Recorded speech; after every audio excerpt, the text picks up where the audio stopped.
Good morning friends, మీ Renusri TV, మీ భాస్కర్. పెళ్లి కూతుర్ల తల్లిదండ్రులకు ఒక చిన్న విన్నపం.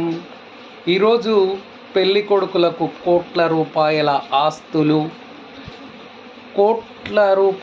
ఆస్తులతో పాటు సాఫ్ట్వేర్ జాబులో కూడా ఒక 30 లక్షల ప్యాకేజా, 40 లక్షల ప్యాకేజా అని అడుగుతూ వాళ్లకు ఎన్ని కోట్లున్నాయని అడుగుతున్నారు. కానీ మరి ఇక్కడ పిల్లలకు 30 సంవత్సరాలు దాటుతున్నప్పటికీ తల్లిదండ్రుల ప్రవర్తనలో మార్పు రాకపోతే వారి వైవాహిక జీవితం ఏ విధంగా ముందుకు సాగుతుందో ఆలోచించండి.